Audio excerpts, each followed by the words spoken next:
Saya ucapkan selamat kepada Gibran Center atas terselenggaranya Rakernas yang pertama dan Silatnas yang diadakan di Jakarta.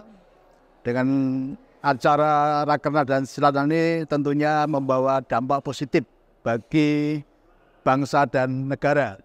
Doa kami bersama dengan Gibran Center, kita akan memberikan ide-ide kreatif, kita akan memberikan masukan kepada pemerintah untuk program-program ke depan, bagaimana menyejahterakan masyarakat Indonesia ini. Kami berdoa dan kami berharap dengan kehadiran Dinasti Nusantara Group bersama dengan Gibran Center, kami bisa memberikan sumbangsih, kami bisa memberikan dharma bakti, dan kami bisa ikut ambil bagian di dalam kejayaan Nusantara menuju Nusantara Emas tahun 2045. Kami dengan segala keberadaan kami, segala yang sudah ada di kami akan sumbangkan untuk kemajuan bangsa dan negara ini. Kami tidak masuk dalam kegiatan politik, tetapi apa yang ada dalam kami, yang sudah kami lakukan, itu minimal bisa menjadi kontribusi untuk perbaikan bagi bangsa dan negara menuju Indonesia Emas 2045. Dari Jakarta, kami mewakili keluarga besar Dinasti Nusantara Group bersama dengan Gibran Center yang semakin solid, dan kehadiran kami akan membawa kelimpahan kebermanfaatan bagi masyarakat Indonesia. Salam sehat berkelimpahan, sugih bareng, happy bareng, Nusantara Jaya.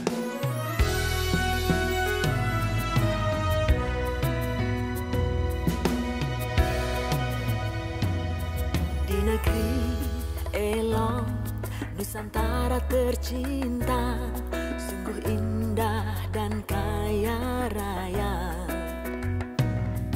subur makmur sejahtera, bergema membahana, untuk anak cucu kita tercinta semua.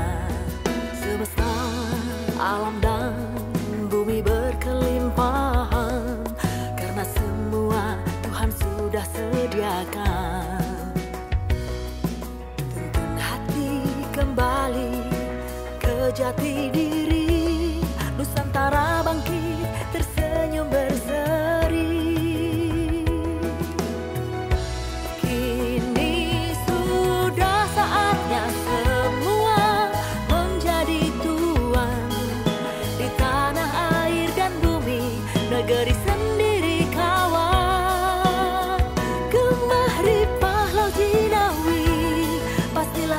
Terjadi, mari bangkit saudaraku, raih harkat martabatmu.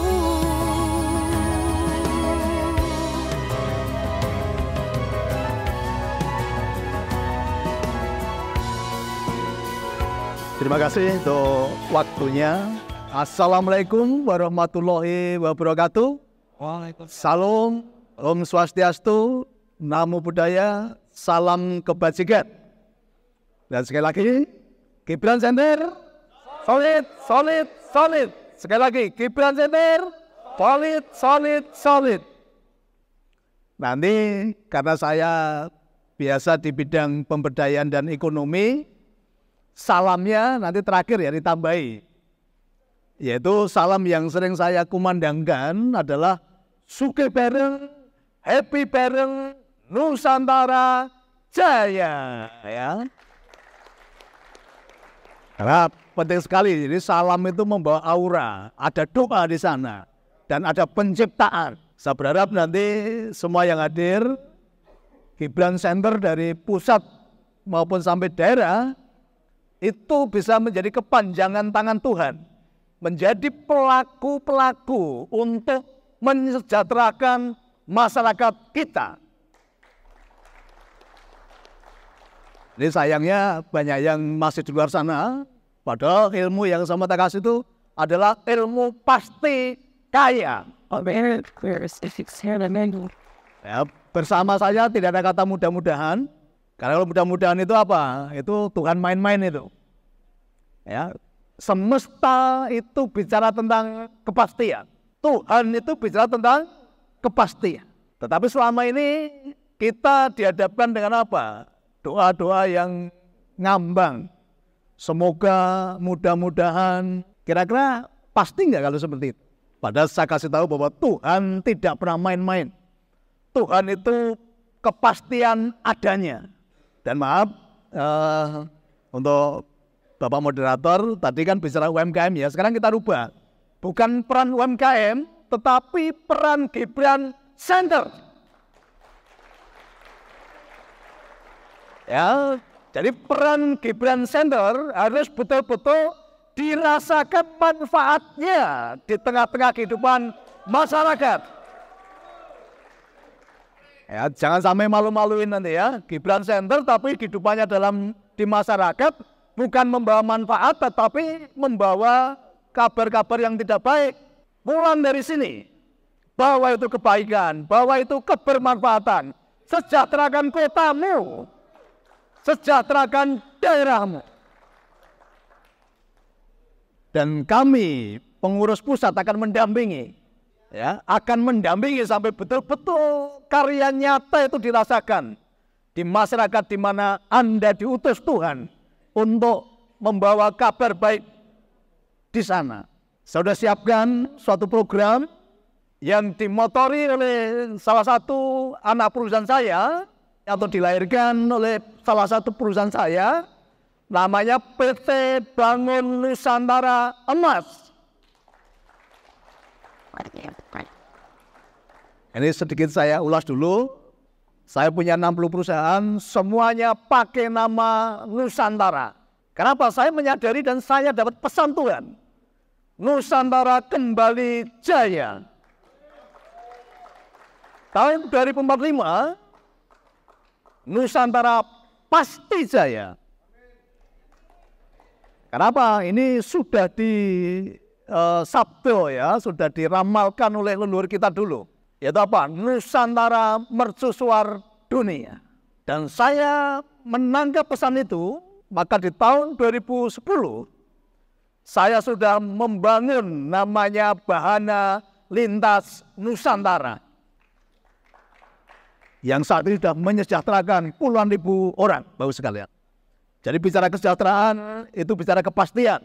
Bicara kelimpahan itu bicara kepastian. Dan Nusantara kita ini kekayaan alamnya melimpah. Tidak ada yang seperti Nusantara kita ini. Saya sudah berkeliling ke banyak negara, Bapak sekalian. Dan tidak ada negara yang punya kekayaan alam seperti bangsa kita ini. Ya, punya iklim yang sangat-sangat membuat kita nyaman, Bapak sekalian. Saya baru pulang dari Dubai, Bapak sekalian. Di sana padang pasir.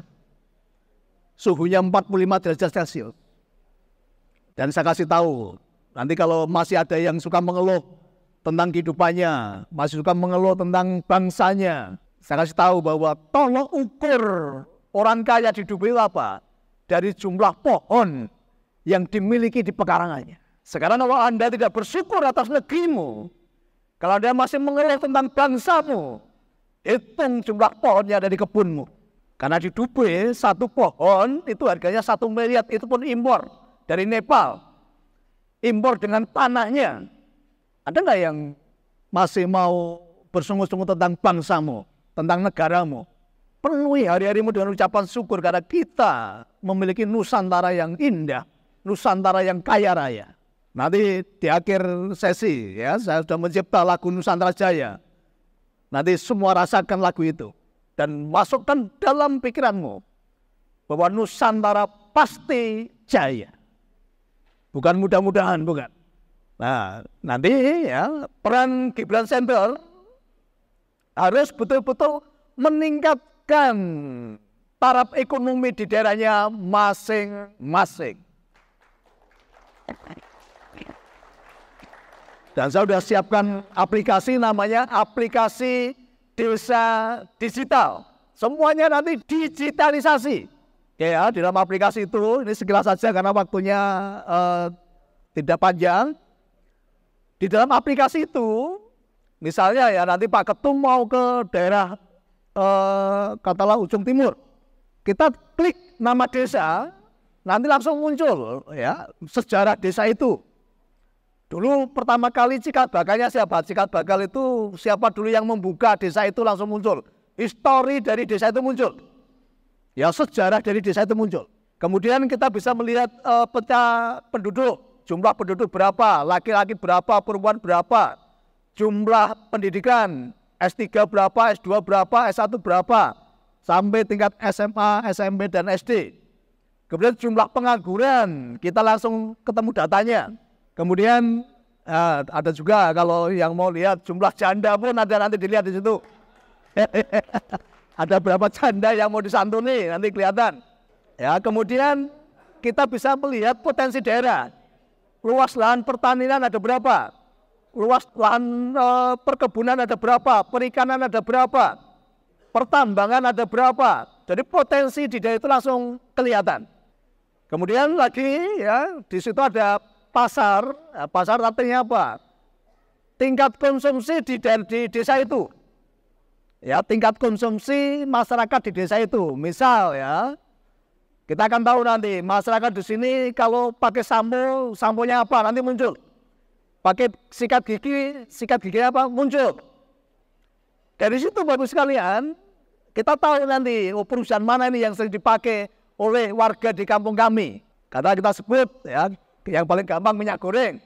Minyak goreng yang paling banyak yang dipakai apa ini? Katakanlah merek A gitu ya, merek tertentu A gitu. Nah kita tinggal ngomong sama perusahaannya, oh ini loh penduduk kami itu minyak gorengnya paling banyak pakai dari perusahaan kamu. Sekarang kontribusimu apa untuk desa kami? Kira-kira dasar nggak itu? Nah nanti kalau dari perusahaan itu nggak memberikan kontribusi, kita tinggal ngomong perusahaan lain. Oke, mau nggak menggantikan posisi dari perusahaan ini? Itulah yang disebut ekonomi kerakyatan. Rakyat berdaulat menentukan ekonominya, menentukan barang-barang yang harus dipakai. Masyarakat, rakyat punya daya tawar terhadap perusahaan-perusahaan itu. Keren nggak ketika Gibran Center akan membawa dampak seperti itu bagi masyarakatnya? Maka pulang dari sini harus jadi mental juara. Ya, jadilah pribadi-pribadi yang membawa kebermanfaatan atas kehidupan banyak orang di desamu, di kotamu. Oke, kemudian nanti ya tadi dari pasar sudah terbaca kebutuhan-kebutuhan masyarakat di sana. Nanti masing-masing DPW, misalnya komoditas yang paling banyak di desamu apa, di kotamu. Oh, DPW sana butuhnya apa? Dan nanti tinggal apa komunikasi. Ini DPW Palembang yang paling banyak apa di sana untuk komoditasnya. Ini pasar yang paling banyak di DPW mana, tinggal komunikasi. Oke, ekonominya semakin meningkat enggak? Pasti semakin meningkat. Oke, kemudian nanti para BUMDes didampingi oleh DPW maupun DPD, BUMDes nanti berlaku sebagai distributor. Jadi dari perusahaan tidak boleh langsung masuk ke warung-warung. Semua melalui BUMDes yang didampingi oleh DPW maupun DPD. Keren nggak itu? Uang nggak itu? Uang. Kemudian masyarakat ketika masih ada petani butuh modal, butuh pupuk. Nanti koperasi yang akan memodali petani. Peternak butuh modal, koperasi yang akan memodali apa? Peternak. Petambang butuh modal, nanti koperasi yang akan memodali petambang. Konsekuensinya bahwa nanti hasil produk dari daerah itu kita juga akan tampung gitu loh, kita akan beli. Jadi ada jaminan uang kita kembali. Karena kalau kayak gitu nanti kita modali barangnya jual tempat lain. Karena ini masih banyak bangsa kita yang mentalnya masih mental miskin. Nah, inilah peran Gibran Center nanti akan harus mengedukasi, ya membuat dampak perubahan untuk menuju Nusantara Emas Indonesia Emas 2045. Jadi kehadiran Bapak sekalian betul-betul nanti dirasakan manfaat. Ya, jadi nanti setiap desa ada koperasi, ya. Koperasi kami sudah berjalan 16 tahun, nanti tinggal diaplikasikan. Ya, di masa pandemi semua unit bisnis kami berjalan dengan baik. Ini nanti kalau karena waktu terbatas, nanti Bapak Ibu bisa belajar dari YouTube saya. Nanti bisa diklik channel YouTube saya, namanya Mas Bos Niko, Master Booster Niko, yang akan membooster kehidupan banyak orang yang masih lemah. Nanti ikuti pelajaran di sana. Karena waktu kita terbatas, ya. Dan langsung praktek. Nanti aplikasi yang kita siapkan tadi, ya, langsung bisa dipraktekkan. Kita akan memperkuat secara ekonomi, ya, dengan Pak Ketum. Kami sudah punya banyak rencana ke depan untuk membawa dampak yang baik bagi masyarakat melalui Gibran Center. Kemudian juga tadi saya bicara dengan pengurus pusat. Kami siapkan juga nanti mobil siaga, ya, mobil siaga. Nanti teknisnya nanti biar disampaikan mungkin Prof. Safril atau yang lain nanti. Ya, jadi mobil siaga yang punya manfaat banyak bagi masyarakat. Bukan ambulan. Kalau ambulan nanti manfaatnya cuma kalau ada orang mati. Tapi kalau mobil siaga itu bisa dipakai untuk pengangkutan, bisa dipakai untuk ketika ada warga yang perlu darurat. Mobil siaga harus selalu siap sedia untuk mendampingi masyarakat melalui Gibran Center. Jadi langsung praktek nyata, bukan lagi teori. Ya, kami hadir. Langsung dipraktekkan, bukan lagi teori. Kalau teori udah banyak. Kalau teori tidak perlu ke Gibran Center. Ya, langsung praktek. Karena bisnis kelimpahan itu didapat dari mana? Ketika kita praktek, bukan teori. Dan saya ada praktisi Bapak sekalian, ya. Saya praktisi.